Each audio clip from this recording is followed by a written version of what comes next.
রাজনপুর গ্রামের মানুষ খুব শান্তিতে বসবাস করত। গ্রামের সবাই একে অপরকে সাহায্য করত। সেই গ্রামেই থাকত আফরাহান নামে এক সৎ ও পরিশ্রমী যুবক। ছোট্ট একটি দোকান ছিল তার। মানুষ তাকে বিশ্বাস করত, কারণ সে কখনো কারো সাথে প্রতারণা করত না।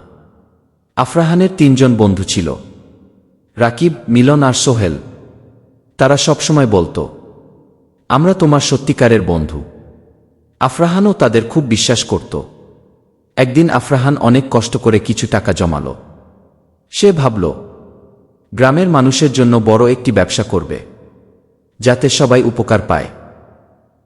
সে তার বন্ধুদের বলল, তোমরা আমার সাথে থাকো, আমরা সবাই মিলে ভালো কিছু করব। বন্ধুরা মিষ্টি হেসে বলল, অবশ্যই, আমরা তো তোমার আপন মানুষ।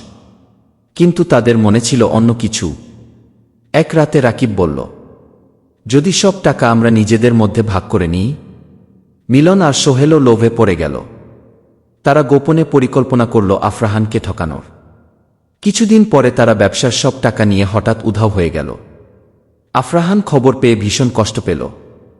গ্রামের মানুষও অবাক হয়ে গেল।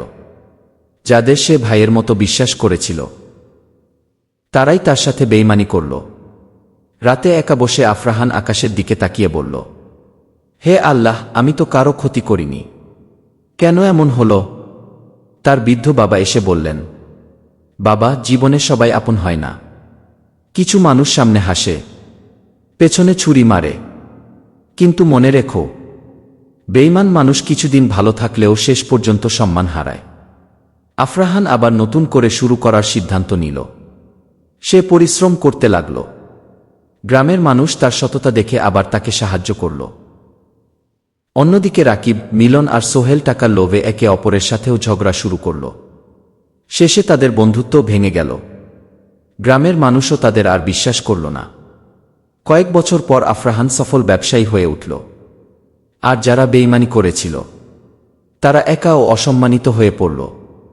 একদিন তারা লজ্জিত হয়ে এসে বলল, আমাদের ভুল হয়ে গেছে, আমাদের মাফ করে দাও। আফরাহান শান্তভাবে বলল, মানুষের টাকা হারালে ফিরে পাওয়া যায়, কিন্তু বিশ্বাস হারালে সেটা আর সহজে ফিরে আসে না।